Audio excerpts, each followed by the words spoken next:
Hello everyone, welcome to my channel Tamil love story. So कैसे हो आप सब लोग? आई होप आप सब लोग बहुत अच्छे होंगे, हेल्दी होंगे। चलो ज़्यादा बकवास नहीं करते, सीधा अपनी स्टोरी पे आते हैं।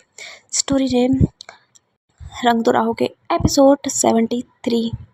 पल्लवी तो निकल जाती है ऑफिस के लिए, लेकिन ईशा ईशा अभी भी वहीं पल्लवी के घर रुकी होती है। तभी मासी आती हैं, जो कि अभी भी डाइनिंग टेबल पर बैठी होती है। तो मासी बोलती है कि बेटा तुम ठीक हो ना? जी जी जी जी आंटी मैं ठीक हूँ। अरे आंटी मत कहो, मुझसे मासी कहो। जी जी मासी मैं ठीक हूँ। वो मैं बस सोच रही थी वो पापा को घर लेके जाना है। अरे बेटा तुम्हारे पापा यहाँ कंफर्टेबल हैं, अब वो नक्श के भी साथ खेल रहे हैं, तो कोई बात नहीं, उनको यहाँ रहने दो। अगर तुम्हें कोई प्रॉब्लम है तो तुम बता दो, हम तुम्हें छुड़वा देंगे वहाँ पे। नहीं आंटी, वो एक्चुअली पापा की दवाई वगैरह भी है, तो कोई बात नहीं, ऐसा करते हैं, चिराग है, चिराग तुम्हें घर छोड़ के आएगा और तुम आ जाना दवाइयाँ वगैरह लेके। तो ये ईशा को सही लगता है, क्योंकि उसके पापा तो जाने को तैयार ही नहीं होते। तो ठीक है जी आंटी ठीक है। तो चिराग जाता है, क्योंकि आज संडे था तो वो लेट से जाएगा हॉस्पिटल, यही बोल के वो जाता है, गाड़ी में बैठता है। एक तरफ ईशा बैठती है, दूसरी तरफ चिराग बैठता है। चिराग लेके जा रहा होता है गाड़ी ईशा की तरफ, घर की तरफ। तभी रास्ते में चिराग पूछता है कि और सब ठीक है? ईशा को जानती तो है नहीं, चिराग बोलती जी जी सब ठीक है। और तुम दोनों के बीच में सब ठीक है ना? क्या मतलब सर? सर मत बोलो, मुझे मुझे दोस्त बुला सकते हो, वैसे मैं तुम्हारा दोस्त ही हूँ क्या? तो अरे मेरा कहने का मतलब है कि तुम मुझे दोस्त बोल सकती हो। चिराग, चिराग नाम है मेरा। जी जी चिराग जी। ओके, तो आप वो मुझे नहीं पता आप किस बारे में बात कर रहे हो। हाँ तो मैं नहीं बता, लेकिन मैं क्या बोलूँ तुमसे। एक्चुअली मैं ना, जब तुम हमारे साथ रहती थी, मैं आपके साथ नहीं, आई एम सॉरी, मैं आपके साथ नहीं रही, नहीं रही। चिराग सोच रहा होता है कि यार बताऊं कि नहीं बताऊं पल्लवी और इसका मैटर। फिर सोचता होता है नहीं यार नहीं बताऊं, गलती से पल्लवी को पता चल गया तो मुझे भून देगी। इसलिए वो चुपचाप रहता है, गाड़ी लेके जाता है। थोड़ी देर में वो लोग पहुंच भी जाते हैं वहीं घर पे ईशा के। ईशा जाती है इधर उधर, जितने भी पापा के रिलेटेड सामान होते हैं, कुछ कपड़े होते हैं, इनके अलावा सबसे इंपॉर्टेंट जो दवाइयाँ होती हैं वो सब सारे एक बैग में पैक करके लेके आ जाती है। वो बोल देती है चिराग को कि आप ऐसा कीजिए, आप ये लेके चले जाइए पापा के पास। और हाँ, दवाइयाँ मैंने उन पर लिख दिया है, जो दवाई जब जब दे दी हैं। एक्चुअली मैं शाम तक आऊँगी प्लीज़, यही बोल के जो चिराग बोलता है ठीक है कोई बात नहीं, वहाँ से निकलता है। लेकिन वो कॉल कर देता है पल्लवी को कि पल्लवी, वो एक्चुअली में भूमि है ना, भूमि अपने घर रुक गई है, उसने दवाइयाँ और पापा की वगैरह सारी चीज़ें भेज दी है। पल्लवी बोलती है कोई बात नहीं ठीक है, वहाँ से वो निकल जाती है। लेकिन पल्लवी रेडी होती है, दोबारा से दूसरे कपड़े चेंज करती है, वो निकल जाती है ऑफिस के लिए। और थोड़ी देर में वो पहुँच भी जाती है। उस टाइम पर जब पल्लवी मीटिंग में होती है, उसका ध्यान तो होता नहीं, क्योंकि ऑफिस ज़्यादातर खाली होता है, कुछ ही एम्प्लॉयज़ होते हैं जिनको संडे इन्जॉय करना होता है, वो तो छुट्टी में होते हैं, जिनको आना होता है वो आगे होते हैं। और भी मीटिंग लेके जब लौट के आती है तो वो देखती है कि भाई उसके कैबिन में बैठी होती है ईशा। अब भाई उसकी नज़र जाती है, वो देखती हुई जाती है। ईशा अपना काम कर रही होती है बहुत ही शिद्दत के साथ में। जैसे ही थोड़ी देर बाद में आके अपनी सीट पर बैठती है, तब ईशा का ध्यान टूटता है। तो ईशा देखती है कि गुड मॉर्निंग मैम। हाँ गुड मॉर्निंग, तुम यहाँ क्या कर रही हो? नहीं वो मैंने सोचा कि संडे मैं क्या करूँगी घर पे, इसलिए मैं आ गई थी। ओके ठीक है, अच्छा है वैसे तुम आ गई, ठीक है कैरी ऑन। वहाँ से पल्लवी किसी से बात कर रही होती है, बस अपने जो मीटिंग थी उनके रिलेटेड थी। जीविका आज ऑफिस आई नहीं थी, तो मीटिंग्स उसने ही हैंडल की थी सारी। और जीविका से वो पूछ भी रही थी कि इसके अलावा कोई और मीटिंग है। तो जीविका बोल देती कि मैम एक मीटिंग है जो थोड़ी सी बाहर है, अगर वो लोग क्लाइंट बोल रहे हैं कि या तो वो मीटिंग यहाँ लेने आ जाएंगे, लेकिन वो कल आएंगे, और अगर आपको मीटिंग आज लेनी है तो फिर आपको जाना पड़ेगा। पास में ही है, ज़्यादा दूर नहीं है, बस रेस्टोरेंट में है थोड़ा। ओके ठीक है, तुम लोकेशन मंगवा लो, मैं चले जाऊँगी। यही बोल के जो पल्लवी थी वो कॉल कट कर देती है। थोड़ी देर में कॉफ़ी मंगवाती है, वो बाहर पियो उनसे बोल के कॉफ़ी दो आती है, एक ईशा के लिए एक पल्लवी के लिए। पल्लवी दोबारा से उस कॉफ़ी को लेके ईशा की तरफ आ जाती है। अब ईशा का तो यही होता है भाई, उसकी बॉडी शिवरिंग करने लग जाती है। अब पल्लवी समझ जाती है कि इसको प्रॉब्लम है भाई मुझसे, मैं इसके आसपास भी आ रही हूँ तो इसको पता नहीं क्यों इतनी दिक्कत हो रही है। वो से अपनी अपनी तरफ चला देती, अपनी सीट की तरफ जाके इधर उधर मंडरा रही होती है। और वहाँ ईशा बार बार निहार रही होती है पल्लवी को, पता नहीं क्यों, लेकिन उसे अच्छा लग रहा है पल्लवी को देखना। जब जब वो पल्लवी को देख रही थी, उसका दिल बहुत बहुत ही अजीब सा फील करने लग जाता है।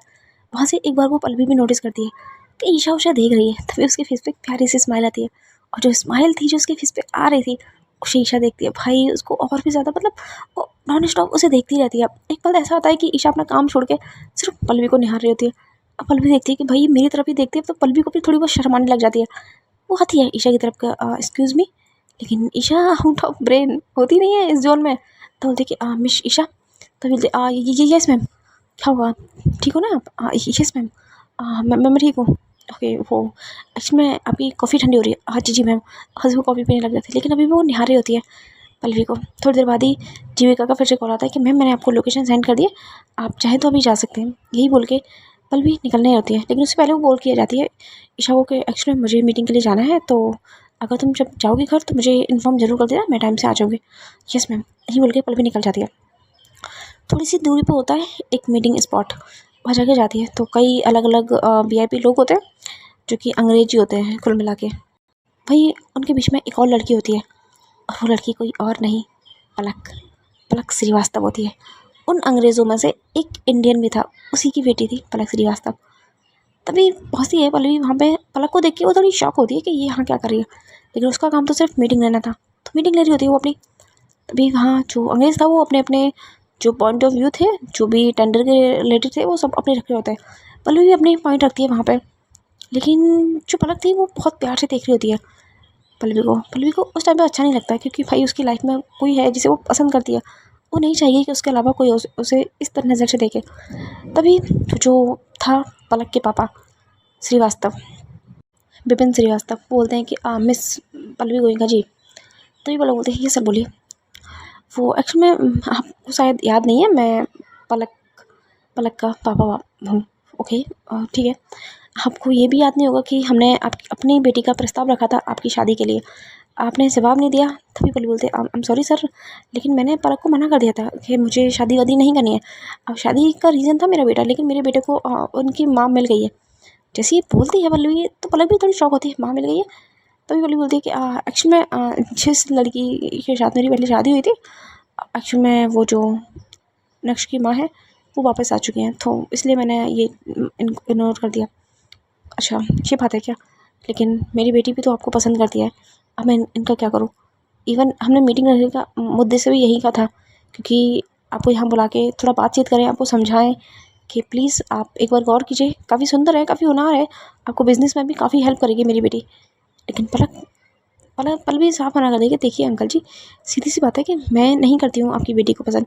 वो रीज़न था, लेकिन कुछ होने से पहले ही मैंने सब कुछ वहीं स्टॉप कर दिया था। आई एम सॉरी पलक, आपको बुरा लगा हो किसी भी चीज़ के लिए, लेकिन मैं आपके लायक नहीं हूँ। And I am sorry guys, I think meeting and हो चुकी है, तो हमें चलना चाहिए। ये बोल के पल्लवी निकल रही होती है, लेकिन पीछे से फिर से पलक आती है। पलक हाथ पकड़ लेती है पल्लवी का कि देखिए आप समझ नहीं रही हैं, मैं आपको सब कुछ दे सकती हूँ, आप जो डिजर्व नहीं करती वो भी आपको दे सकती हूँ। मेरे पापा हैं, वो खुद एक बहुत अच्छे बिजनेसमैन है, इसके अलावा हम दोनों की कंपनीज मिलेंगी तो बहुत ऊंचाइयों तक जाएगी। पल्लवी अपना हाथ बहुत ही रिस्पेक्ट के साथ पलक के हाथ से करती है कि excuse me please, I am sorry, मुझे पता है आपको बुरा लग रहा है, लेकिन लिटरली मैं नहीं, आप मेरे अंदर आपके लिए इतनी सी भी कोई फीलिंग नहीं है, एक दोस्त वाली फीलिंग भी नहीं है मिस पलक। आई होप आप समझ रही होंगी मेरी फीलिंग्स। वहाँ से निकल जाती है पल्लवी। पलक को गुस्सा तो आती है बहुत कि आखिर क्या है इस लड़की को, क्या चाहिए। लो भाई, एक और विलन तैयार हो गया, मतलब क्या चलेगी पल्लवी की लाइफ में, ये सब कुछ चलता रहेगा क्या। वहाँ से पल्लवी जाती है ऑफिस। हाँ, तब तक शाम के 4 बज चुके थे, लेकिन नक्श आज याद नहीं करता अपनी माँ को। वो इसलिए क्योंकि नक्श के पास होते हैं उसके नानू, वो उनके साथ खेल रहा होता है बहुत। और वहाँ जो ईशा के पापा थे वो भी बहुत खुश थे नक्श के साथ में। पूरा टाइम हो जाता है, होमवर्क करने के बाद वो आराम से खेल रहा होता है, पूरा दिन होता है, और सोता भी उनके पास में ही है, उनको पता नहीं चलता कि वो सो जाते हैं।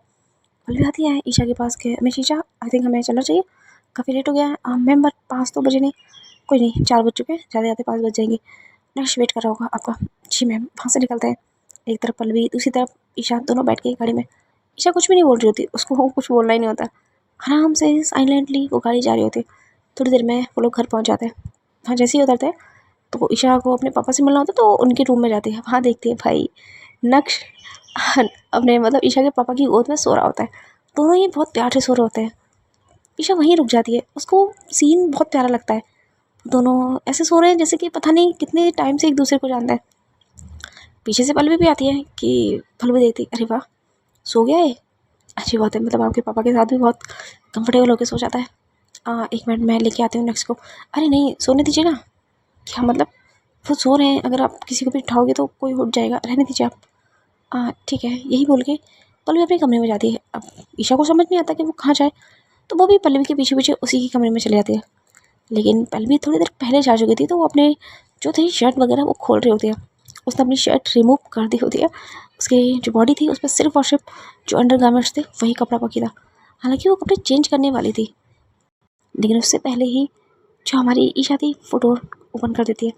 उसकी नज़र जाती है पल्लवी के ऊपर, पल्लवी की नज़र जाती है ईशा के ऊपर। ईशा बहुत प्यार से पल्लवी को निहार रही होती है। उसका दिल फिर से वो धक धक करने लग जाता है बहुत ज़ोर से। ईशा को समझ नहीं आता कि ऐसा क्यों हो रहा है उसके साथ। इवन उसे शर्म भी नहीं आ रही इस तरीके से पल्लवी को देखने में। पल्लवी एक तरीके से डर जाती है कि ये क्या होगा। वो एकदम से अपनी जो शर्ट थी उसको दोबारा से उठा के अपनी बॉडी पे ऐसे रख देती है नॉर्मली। ओ सॉरी, मैं गेट लगाना भूल गई थी। तब जाके ईशा को पता चलता है कि उसने क्या देख लिया होती है। अब सॉरी, मेरी गलती है, मुझे नॉक कर आने चाहिए था। फिर वो नीचे चली जाती है। उसकी हार्ट बीट भाई उसके बस में नहीं था। वो बहुत ज़ोर से धड़क रहा था उसका दिल। वहाँ से जैसे ही निकलती है ईशा, पल्लवी के फेस पे स्माइल होती है क्योंकि पल्लवी ने देखा होता है ईशा उसे बहुत प्यार से देख रही है। तभी पल्लवी सोचती है, हाँ भूमि, कब तक खुद को रोकोगी मेरे करीब आने से। बेशक तुम मुझे नहीं चाहती, लेकिन तुम्हारा दिल मुझे पहचान गया। तुम्हारा दिल पहचान गया कि ये मैं हूँ, तुम्हारी जान, तुम्हारी पल्लवी। यही सब कुछ सोच रही होती है हमारी पल्लवी। हाँ, ईशा जाती है, मासी बैठी होती है उधर की तरफ, वहाँ बैठ जाती है, लेकिन कुछ बोल नहीं रही होती, चुपचाप बैठी होती है। तभी मासी बोलती है, अरे बेटा क्या हुआ, तुम ठीक तो? जी जी जी जी जी आंटी। अरे बेटा बोला था मासी बोलो। जी जी जी मासी, मैं बिल्कुल ठीक हूँ। पर तुम इतनी हाँफ क्यों रही हो? तुम्हारे पसीने पे आ रहे हैं। एसी तो चल रहा है ना, सब कुछ नॉर्मल है ना, कहीं फीवर तो नहीं है? वो हाथ रखती हैं पल्लवी के, ईशा के फोrehead पे। नहीं फीवर नहीं होता होते। अरे बेटा कोई प्रॉब्लम है? मैं पल्लवी को बुलाऊँ क्या, तुम्हें हॉस्पिटल लेके दिखा के? हाँ नहीं नहीं नहीं, वो मैं ठीक हूँ, बस थोड़ी सी बस। क्या हो गया, कोई प्रॉब्लम है? हाँ नहीं, वो आई थिंक पापा जगह मैं जा रही हूँ। वहाँ से जाती है ईशा क्योंकि वो कोई सवाल का जवाब देना नहीं चाहती थी। थोड़ी देर बाद पल्लवी आती है। पल्लवी बैठती है अपनी मासी के बोल में कि क्या हो गया, आप ऐसे क्यों देख रहे हो मुझे? नहीं वो मैंने अभी ईशा को देखा था। हाँ तो ईशा है ना यहाँ? नहीं वो एक्चुअल में ईशा हाँफ रही थी, उसको पसीने आ रहे हैं, कहीं वो बीमार तो नहीं है? नहीं वो बीमार नहीं है। तो फिर वो कुछ ऐसा देख लिया था जो नहीं देखना चाहिए था। क्या मतलब? अरे मासी वो हम दोनों के बीच की बात है। ओह अच्छा, ऐसा कुछ हुआ था क्या? हाँ ऐसा ही था कुछ, समझ लीजिए। मतलब उसको कुछ फील हो रहा है तुम्हारे लिए? हाँ नहीं, एक्चुअली में उसको दिल को फील हो रहा है। क्या मतलब? दिमाग से याददाश्त गई है, दिल से थोड़ी मिटाएगी मुझे। दिल में तो अभी भी मैं ही बसी हुई हूँ ना, बस इसलिए। फिर तो सही है बेटा, मैं तो भगवान से प्रार्थना करती हूँ कि जल्द से जल्द ईशा की याददाश्त वापस आ जाए, वो दोबारा से हमारी भूमि बन जाए। बेटे तो यही है मासी, देखते हैं कब तक होता है ये सब कुछ। अभी भी पल्लवी यहाँ बैठी होती है अपना लैपटॉप लेके, अपना वर्क कर रही होती है। ईशा जब अपने पापा के रूम में जाती है तब तक उसके पापा उठ चुके थे और नेक्स्ट भी उठ जाता है। नेक्स्ट अभी भी ईशा के पापा की गोद में बैठा होता है, बोलता है कि मम्मा आप आ गई, पता मैंने आपको कितना मिस किया था, बट आप तो आज बहुत लेट आए थे तो मुझे सो गई, मैं नींद आ रही थी मुझे, तो मैं नानू के पास सो गया। अच्छा किया आपने, सो गई। वो पापा मैं आपकी टैबलेट दे देती हूँ। हाँ बेटा जल्दी दे दो, मेरा सर घूम रहा है, नींद पूरी पकी नहीं है। ठीक है, ईशा लेके आती है टैबलेट्स वगैरह, वो दे रही होती है अपने पापा को। अब नेक्स्ट होता है, अरे मम्मा आप ये क्यों दे रहे हो, ये क्या है, आप दवाई खिला रहे हो नानू को, गलत बात, दवाई नहीं खिलानी चाहिए। बेटा उनको ज़रूरत है दवाई की। अच्छा आप दवाई क्यों खा रहे हो नानू? दवाई खाने से मैं स्ट्रांग हो जाऊँगा। फिर मुझे भी खानी है मम्मा, मुझे भी स्ट्रांग होना है नानू की तरह। नहीं बेटा वो सबकी अलग अलग आती हैं, अभी नानू बड़े हैं ना इसलिए उनकी दवाई है, जब तुम बड़े हो जाओगे तो तुम्हारी भी दवाई। अच्छा बड़े होने पर दवाइयाँ मिलती हैं? सब बड़े होने पर मिलती है। ओह अच्छा, फिर तो मैं अभी नहीं खाऊंगा, मैं बड़ा हो जाऊंगा मैं तब भी खाऊंगा। तभी वहाँ से नेक्स्ट उठ के जाता है बाहर पल्लवी के पास। पल्लवी को देखता है, पल्लवी ने जैसे ही देखते हैं नेक्स्ट को तो अपना लैपटॉप साइड में रख दिया और नेक्स्ट भाग के आता है पल्लवी की गोद में बैठ के बैठ जाता है। पा आप आ गए, मैं आपको बहुत मिस कर रहा था। लगता तो नहीं है तुम मुझे मिस कर रहे थे, तुम तो अपने नानू के साथ मसरूफ थे खेलने में। अरे ऐसा नहीं है, मैं आपको बहुत मिस करता हूँ, वो तो मैं बताता नहीं हूँ। हाँ हाँ झूठे कहीं क्या, तुम मुझे बताते नहीं हो, आपको यकीन नहीं होता ना। आप ऐसा करो, आप मामा से पूछ लो। अच्छा तुम्हारी मम्मा से? कहाँ है वैसे तुम्हारी मम्मा? वो नानू के पास है, वो नानू को ना टैबलेट्स खिला रही हैं। वो बोल रही हैं कि वो बड़े हैं इसलिए उनको टैबलेट्स, जब मैं बड़ा हो जाऊँगा तो मैं भी खाऊंगा टैबलेट्स। सही बोला उसे उन्होंने। तुमने अपना होमवर्क कंप्लीट कर लिया? हाँ नानू ने करवा दिया था कब का, मैं बहुत खुश हूँ, नानू मेरे साथ हैं। अच्छा, तभी मासी बोलती है, और तुम हमको तो भूल ही गए है ना? अरे नानी मैं आपको नहीं भूला, मैं तो आपको बहुत प्यार करता हूँ। सबसे ज़्यादा मुझसे ही प्यार करना है तुम्हें। मैं आपको ही प्यार करता हूँ। उसके पापा तब तक लेट जाते हैं ईशा के। ईशा बाहर निकल के आती है, तभी नेक्स्ट बोलता है, अरे मम्मा मैं आपको कुछ दिखाना चाहता हूँ, आप मेरे साथ चलोगे? कहाँ जाना है? आप आओ तो सही, मैं आपको कुछ दिखाता हूँ, बहुत अच्छी चीज़ है। ठीक है, कहाँ से नेक्स्ट लेके जाता है फिर से पल्लवी के रूम में।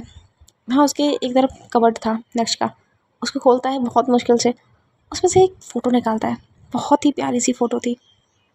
हाँ, सीन ऐसा था कि एक बच्चा छोटू सा, इसकी एक तरफ हमारी भूमि, दूसरी तरफ पल्लवी, और उसने बच्चे ने हाथ पकड़ा हुआ था दोनों का।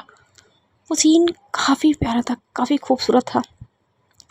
ईशा जब देखती है ना तो उसे बहुत ज़्यादा प्यार आता है। ईशा पूछती है कि ये कौन है? अरे मम्मा, आप मुझे भूल गए, ये मैं हूँ, आपका बेटा नक्श।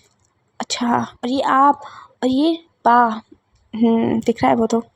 पल्लवी देखती है भूमि का फेस, ईशा देखती है भूमि का फेस, बिल्कुल डिट्टो उसके जैसा था। वो हाथ रखती है, फिर पल्लवी के ऊपर उसकी नज़र जाती है। जब वो पल्लवी को देखती है तो उसका फिर से दिल धक धक करने लग जाता है।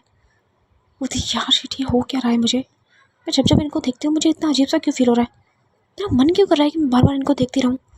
जब ये मेरे पास होती नहीं है तो मन करता है कि मैं इनके पास जाऊँ। हे भगवान, क्या चल रहा है मेरी लाइफ में, क्या हो रहा है मुझे? यही सोच रही होती है हमारी ईशा। नीचे पल्लवी बैठी होती है, अभी भी अपना काम कर रही होती है। थोड़ी देर बाद ही चिराग भी आ जाता है। सब डाइनिंग टेबल लग गई होती है। हाँ, ईशा के पापा के लिए उनके रूम में खाना भिजवा दिया है, क्योंकि वो सबके साथ इतना कंफर्टेबल फील नहीं कर रहे थे अभी। बाकी सारे लोग डाइनिंग टेबल पे बैठे थे। एक तरफ ईशा, मम्मा आप मुझे खाना खिलाओ ना, ऐसा नेक्स्ट बोलता है। आके बैठ जाता है ईशा की गोद में। ईशा भी उसे बहुत प्यार से खाना खिला रही होती है, और दूसरी तरफ थोड़ा डिस्टेंस के साथ में बैठी होती है पल्लवी, क्योंकि उसे पता है कि अगर वो पास बैठी तो ये खाना नहीं खा पाएगी, इसलिए मौसी बीच में बैठी होती है, उसके बाद पल्लवी बैठी होती है। लेकिन ईशा की नज़र बार बार पल्लवी पे ही होती है, बार बार देख रही होती है। खाने पे कम, पल्लवी पे ज़्यादा। ये चीज़ पल्लवी के अलावा बाकी सब भी नोटिस कर रहे होते हैं कि ईशा बार बार में पल्लवी को ही निहार रही होती है। तभी मासी बोलती है कि अरे ईशा, तुम्हें इधर बैठना है क्या? बता दो, मैं थोड़ा इधर हो जाती हूँ, तुम बेटा बैठ जाओ। नहीं नहीं आंटी, अरे बेटा मासी बोलो ना। जी जी जी मासी जी, नहीं मैं यहाँ हूँ, ठीक है। वो बस नेक्स्ट को खाना खिला देती हूँ। हाँ हाँ ठीक है, खिला दो। थोड़ी देर में वो सब खाना फिनिश भी कर लेते हैं। पल्लवी को बस हंसी आ रही होती है कि यार ये क्या हो रहा है। मतलब एक होता है ना कि चीज़ जो घट गई घटना है वो दोबारा घट रही होती है। फिर से वो प्यार हो रहा होता है उसे, फिर से भूमि से प्यार हो रहा होता है। भूमि को पहली बार प्यार हो रहा होता है पल्लवी से, क्योंकि वो तो ईशा है ना। सब कुछ चल रहा होता है वहाँ। थोड़ी देर बाद खाना होने के बाद में नेक्स्ट बोलता है कि मम्मा मैं नानू के पास आऊँगा। लेकिन ईशा बोलती है नहीं बेटा, तुम अपनी पापा के पास होना, ठीक है। नहीं ना, मैं नानू के पास होऊंगा। बेटा नानू को अकेले सोना की आदत है, अगर आप जगोगे रात में फिर नानू जग जाएंगे तो उनको परेशानी होती है, आप समझने की कोशिश करो। तो फिर उधर से पल्लवी आती है, बेटा मम्मा सही कह रही है ना, ऐसे ज़िद नहीं करते। ठीक है मम्मा, फिर मैं आपके पास ही सोऊंगा, ठीक है पाप, यह बोल के हटाए नेक्स्ट अपनी पल्लवी की गोद में, अपना मुंह ऐसे बिल्कुल शोल्डर पे छुपा के लेट जाता है। तभी ईशा बोलती क्या हुआ इसको? अरे नहीं, थोड़ा बच्चे थोड़े ज़िद्दी होते ना, बात नहीं मानते, तो बस वही हरकत है इसकी भी। अच्छा तो मैंने कुछ गलत बोला? नहीं आपने कोई भी गलत नहीं बोला, सही है। उनको भी थोड़ी प्राइवेसी चाहिए ना उनको सोने के लिए। ठीक है, वो मैं कहाँ सोने वाली हूँ? वैसे पल्लवी ने उम्मीद नहीं की थी कि आज ईशा रुक जाएगी, लेकिन ईशा भी क्या करती है, उसके पापा उसके वहाँ है नहीं, अब पापा की जिम्मेदारी भी उसके पास है। तो पल्लवी बोलती है कि हाँ एक कमरा है वो उधर लेफ़्ट साइड में, वो भी खाली है, और अगर आप चाहो तो आप मेरे कमरे में सो सकते हो। जब ऐसे बोलती है पल्लवी, भाई ईशा का दिल इतनी ज़ोरों से धड़कने लग जाता है, उसे समझ नहीं आता कि क्यों क्यों ऐसा हो रहा है। और ईशा मना भी नहीं करती है, वो ये नहीं कहती कि मैं उस कमरे में सो जाऊँगी, उसने ठीक है मैं आपके कमरे में, ठीक है। पल्लवी खुद सोचती है। पल्लवी आगे चल रही होती है, ईशा पीछे, और बाकी सब लोग उन दोनों को निहार रहे होते हैं। स्पेशली चिराग बोलता है हाय, मतलब मुझे इतना अच्छा लग रहा है ना, इतने अंदर से एकदम अच्छी वाली फीलिंग आ रही है इन दोनों के लिए। तो फिर से हम दोनों, मतलब हम सब इन दोनों का प्यार होते हुए देख रहे हैं। कितना प्यारे कपल है यार दोनों। ठीक ना ईशा को, भूमि को कितना प्यार करती है। दिल नहीं मान रहा इसका उसके बिना रहने के, इसका उसके पास जाने का दिल कर रहा है, और ये खुद को रोक भी नहीं पा रही है। तभी जेनी बोलती है बात तो सही कह रहे हो, अगर इंसान दिल को कब तक रोक लेगा। सेम हालत ईशा की भी हो रही होती है। जाती है पल्लवी अंदर, बेड काफ़ी बड़ा होता है, तो पल्लवी पहले ही बोल देती है कि आप ऐसा कीजिए, आप बेड पे ही सो जाना, कोई प्रॉब्लम रहेगी तो कोई नहीं, नेक्स्ट बीच में सो जाएगा। यही बोल के ईशा एक तरफ सो जाती है, दूसरी तरफ पल्लवी, और बीच में नेक्स्ट। फिर से एक दोबारा ये सीन बनता है, फिर से काफ़ी सुंदर लग रहा होता है दोनों।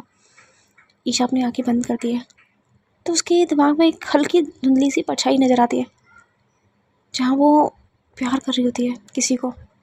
उसे समझ नहीं आ रहा होता किसको प्यार कर रही है, और जो शख्स था वो उसे बहुत परेशान कर रहा था, बहुत तंग कर रहा था, बहुत प्यार करने वाली नहीं, उसे ज़बरदस्ती किस करने की कोशिश कर रहा था। वो डर जाती है कि ये क्या था, ये क्या हो रहा है मेरे साथ। रात काफ़ी घनी अंधेरी थी जिस टाइम पे ईशा उठी होती है। उसके उठने से पल्लवी की आंख भी खुल जाती है। वो हल्की सी जो लाइट थी, वो डिम लाइट जलाती थी। क्या हुआ, आप ठीक हो ना? ईशा की पसीने पसीने हो रखी थी। उसे समझ नहीं आ रहा था कि क्या क्या देखा था अभी उसने। तभी पल्लवी आती है ईशा की तरफ, एक तरफ कर देती है हमारे नेक्स्ट को। पल्लवी ईशा के पास बैठी हुई थी। क्या हो गया, सब ठीक है, कोई प्रॉब्लम है? ईशा, नहीं वो बहुत अजीब सा सपना था। क्या देखा तुमने? वो नहीं छोड़िए ना, कोई बात नहीं, सो जाओ, तुम्हें नींद आ रही है ना या कोई प्रॉब्लम है? नहीं मैं सो जाऊँगी, आप सो जाइए। पल्लवी ईशा के पास ही सोती है। नक्स को कोने में क्या होता है जहाँ से वो गिरे भी ना ज़मीन पे। जब ईशा सोती है उस टाइम पे पल्लवी ईशा के बहुत करीब सो रही थी। ईशा को नहीं पता कि ये सब कैसे हो गया। पल्लवी भी नहीं समझ पा रही थी। फिर वो भूल जाती है कि उसे दूर सोना था। वो सो जाती है ईशा के पास ही, और थोड़ी देर बाद ही ईशा गहरी नींद में चले जाते हैं फिर से। पल्लवी नहीं सोई होती, पल्लवी बस उसे निहार रही होती है। बार बार ऐसे मौके थोड़ी आते हैं इतने पास से ईशा को निहारना। ईशा करवट लेती है, उसका हाथ पल्लवी के शोल्डर पे आ जाता है, उसकी गर्दन पे उसका हाथ होता है, और ईशा का फेस पल्लवी के बहुत करीब होता है, बहुत बहुत ज़्यादा करीब। इतना कि ईशा की सांसें पल्लवी फील कर रही थी। उसे फीलिंग्स आना स्टार्ट हो जाती है। यार प्यार करती है तो ऑफकोर्स फीलिंग्स तो आना लाजमी है ना। इतने टाइम से मिली नहीं अपनी बंदी से। वो खुद को कंट्रोल करने की बहुत कोशिश करती है, बहुत ज़्यादा। वो देख रही होती है बस ईशा को। उसको मन तो करता है कि वो किस कर ले, लेकिन ऐसा वो करना नहीं चाहती है। हाँ, मन को वो संभाल रही थी। उसके हाथे, उसकी मुट्ठियाँ खुद ब खुद बंद हो रही थी, क्योंकि ईशा की जो सांसें थी वो पल्लवी के ऊपर आ रही थी। वो कोशिश करती है उठने की, फिर वो सोचती है कि अगर वो उठी तो ईशा जग जाएगी फिर से। उठती भी नहीं है। वो बस ऐसे ही खुद को बहुत टाइटली कंट्रोल करके सोने की कोशिश करती है, लेकिन नींद नहीं आ रही होती। और वहाँ पल्लवी अपना आपा खोने लग जाती है। उसे कंट्रोल ही नहीं हो रहा होता। उसे बस मन करता है कि बस एक बार टच कर लूँ, बस एक बार। पल्लवी धीरे धीरे करीब जा रही होती है ईशा के। हाँ, नींद का फ़ायदा उठा रही थी, ऐसा मान सकते हो। थोड़ा और करीब, इतना कि अब ईशा के लिप्स और पल्लवी के लिप्स में सिर्फ और सिर्फ एक 1 इंच का फासला था। पल्लवी बहुत प्यार से ईशा के लिप्स पे अपने लिप्स रखती थी, बहुत ही ज़्यादा प्यार से। ईशा की आंखें बंद थी, जो सोई हुई थी, और जब ऐसा करती है ना, पल्लवी की आंखों से आंसू निकल आते, क्योंकि वो टच भूमि का टच था। उसे बहुत सुकून मिलता है। तो बस हल्का सा टच करके पीछे हो जाती है और झटके से उठ जाती है। जब पल्लवी उठती है उस टाइम पे ईशा की आंख भी खुल जाती है, क्योंकि वो दोनों बहुत करीब थे। अब ईशा को समझ नहीं आता कि क्या हुआ था अभी। तो देखती है पल्लवी, जो कि खड़ी थी दूसरी तरफ फेस करके। ईशा को समझ नहीं आता, वो टाइम देखती है तो सुबह के 4 बज रहे थे। तो बैठती है, बोलती कि पल्लवी जी क्या हुआ, आप ठीक है? पल्लवी कुछ नहीं बोलती, उसका फेस होता ही नहीं है ईशा की तरफ। वो सच में कुछ नहीं बोल रही होती। अब ईशा को लगता है कि शायद कोई प्रॉब्लम हो गई है। उठ के जाती है पल्लवी की तरफ, लेकिन जैसे ही पल्लवी के फेस की तरफ वो अपना फेस लेके जाती है, उसकी आंखों में आंसू, जो कि ईशा को बहुत तकलीफ़ दे रहे होते हैं। उसे नहीं पता कि वो इतना बुरा क्यों फील हो रहा है उसे पल्लवी के आंसुओं से। वो पूछती कि क्या क्या हुआ, आप रो क्यों रही हैं? क्या हुआ, नहीं दर्द हो रहा है आपको? पल्लवी जी बोलिए ना प्लीज़। वो कुछ नहीं बोलती, वो बस एक झटके से ईशा को अपनी बाहों में ले लेती है, बहुत टाइटली। ईशा शॉक, उसे समझ नहीं आ रहा होता कि क्या है, लेकिन हाँ, बहुत बहुत ज़्यादा टाइटली हक्का लेती है। ईशा ऐसा भी नहीं है कि पीछे करने की कोशिश करती है या फिर उसे बोलती है कि दूर हट जाइए, नहीं। वो बस शांत खड़ी होती है जब तक कि पल्लवी ने उसे पकड़ा हुआ होता है बहुत प्यार से। पल्लवी के आंसू जो कि ईशा के कपड़ों पर गिर रहे होते हैं, वो ईशा को फील हो रहा था। अब वो जानती तो है नहीं पल्लवी को ठीक से भी, लेकिन हाँ उसे इतना पता है कि बहुत दर्द है शायद अपनी वाइफ के जाने का। वो नहीं बोलती कुछ। थोड़ी देर बाद ही पल्लवी दूर होती है ईशा से। तब तक वो शांत हो चुकी थी। तो ईशा को बोलती है वो थैंक यू। ईशा कुछ नहीं बोलती। वो इतना बोलती कि आप ठीक है ना? हाँ वो मैं ठीक हूँ, थैंक यू सो मच। यही बोल के पल्लवी चली जाती है वॉशरूम में। ईशा अभी भी वहीं खड़ी होती है। वो सोच रही होती है कि ये क्या हुआ है, मुझे क्यों इतनी तकलीफ़ हो रही है इनके रोने से, क्यों क्यों ऐसा हो रहा है मेरे साथ। वहाँ पल्लवी शावर के नीचे खड़ी थी। उसने अपने कपड़े नहीं उतारे थे, ऐसे ही कपड़ों में 1 घंटे से खड़ी थी। ईशा को भी नींद नहीं आती। ईशा वहीं सोफे पे बैठी होती है, वेट कर रही होती है पल्लवी के निकलने का, लेकिन पल्लवी निकल के ही नहीं आती। वो थोड़ा खुद वरीड हो जाती है कि क्या हो रहा है, ये ठीक तो है ना। वो जाती है, नॉक नॉक करती है। उधर से पल्लवी बोलती है मैं ठीक हूँ ईशा जी। उधर से पल्लवी बोलती है, ईशा बोलती है कि आपको काफ़ी देर हो गए हैं पल्लवी जी, आप सच में ठीक है ना? हाँ मैं ठीक हूँ, बस 2 मिनट में आ रही हूँ। बस ऐसा होता है 2 मिनट में ही पल्लवी बाहर निकल के आती है। वो कपड़े चेंज कर देती है, बाथरूम पहन के आती है। वहाँ से वो अपने वार्डरोब को ओपन करती है, वहाँ से कपड़े निकालती है। पहनने वाले कपड़े चेंज करके वो बाहर निकल जाती है। उसे कुछ कहना नहीं होता ईशा से। उसने जो किया है, जो किस किया है, वो उसे बहुत सुकून देता है। नीचे जाके बैठती है। नीचे अभी भी सब सोए हुए थे, तो वहीं बैठ जाती है सोफे पे, आई मीन डाइनिंग टेबल के पास में। ईशा ऊपर से ही देख रही होती है। पल्लवी कुछ नहीं करती, बस बैठी होती है, तो सोच रही होती है कुछ, बहुत कुछ गहरा। खुद ईशा नीचे उतर के आती है, पल्लवी के बगल में बैठती है कि क्या हो गया है? आप मुझे दोस्त समझ सकती है, आप मुझे शेयर कर सकती है, कोई प्रॉब्लम है आपको, कुछ चीज़ बहुत बहुत पेन कर रही है, आप इतने पेन में क्यों हैं पल्लवी जी? आप प्लीज़ मुझसे शेयर कर लीजिए, मुझे अच्छा नहीं लग रहा आपको इस तरीके से परेशान होते हुए। बताइए ना आप कि क्या प्रॉब्लम क्या हो गई है? नहीं वो ईशा कुछ प्रॉब्लम नहीं है, बस कुछ दर्द ऐसे होते हैं जो जाते जाते भी नहीं जाते। कुछ घाव ऐसे होते हैं जो कभी नहीं भरते, बस वही घाव हैं जो नासूर बन के मेरे अंदर बह रहे हैं। ये वर्ड का मतलब तो ईशा को सब सर के ऊपर से निकल जाता है। क्या मतलब, क्या कहना चाहती है, कुछ भी नहीं समझ रही होती है। हाँ बस इतना पता है कि बहुत ज़्यादा तकलीफ़ में है, बहुत दर्द हो रहा है इनको। वहाँ से ईशा किचन देखा होता है उसने, किचन में जाती है, कॉफ़ी बना के लेके आती है पल्लवी के लिए और एक खुद के लिए। चुपचाप बैठे होते हैं दोनों एक आसपास में। पल्लवी कुछ नहीं बोल रही होती। ईशा बस निहारे जा रही होती है पल्लवी को। वो कोशिश करती है जानने की कि कैसा दर्द है इनको, क्या प्रॉब्लम है इनको, कहीं इनके वाइफ के जाने का दर्द तो नहीं है। लेकिन वो कुछ नहीं कर सकती थी क्योंकि वो तो वाइफ थी नहीं ना, ऐसा उसे लगता है। फिर ईशा बोलती है कि वो आई थिंक नेक्स्ट डे क्या होगा। हाँ क्योंकि सुबह के 6:30 बज चुके थे। पल्लवी बोलती है ठीक है आप जाइए, उसे संभालिए, मैं आ रही हूँ थोड़ी देर में। जाती है ईशा। तब तक न सच में जग चुका था। अब उसे सुबह सुबह पा की आदत थी, मम्मा की आदत नहीं थी। सुबह सुबह वो रो रहा था, पा कहाँ है, पा मेरे को पा चाहिए पा। पल्लवी जाती है थोड़ी देर बाद ही, क्योंकि उसकी रोने की आवाज़ सुनाई दे जाती है। क्या हो गया, इतना सुबह सुबह मेरा चैम्प रो रहा है? ओहो क्या बात है, मतलब लड़कियों की तरह तुम रो रहे हो, क्या बात है नक्स? हाँ ऐसे कौन रोता है? बाप कहाँ चले गए थे? तुमने तो बोला तुम्हें माँ चाहिए, तो मैंने सोचा थोड़ी माँ आज तुम्हारी सेवा करेंगी, तुम्हें रेडी करेंगी, तो माँ के साथ नहीं रहना? नहीं मुझे रहना है माँ के साथ, माँ मुझे तैयार कर दो। हाँ तो फिर बाहर रो क्यों रहे थे? नहीं मुझे लगा आप मुझसे दूर चले गए, जैसे कि मम्मा मुझसे दूर चले गई थी उस टाइम पे। अरे ऐसा कुछ नहीं होगा, कोई तुमसे दूर नहीं जाएगा, ठीक है? ठीक है मम्मा मुझे तैयार करो ना, मेरे को स्कूल जाना है, जल्दी जल्दी तैयार करो मुझे। वहाँ से जाती है ईशा, कपड़े निकाल के लेके आती है। बता दी होते हैं पल्लवी ने कि वहाँ उसके कपड़े रखे हैं उसके डोर में। आती है, पहले उसे वॉशरूम लेके जाती है, नहला के लेके आती है, फिर उसके कपड़े पहनाती है। पल्लवी भी खुद रेडी हो रही होती है। पल्लवी दूसरे वाली वॉशरूम में जाती है, वहाँ से वो खुद रेडी होके आती है। ईशा सोचती है कि इतनी जल्दी रेडी होने की क्या ज़रूरत थी, उसकी आंखों पे वो क्वेश्चन मार्क बना हुआ था।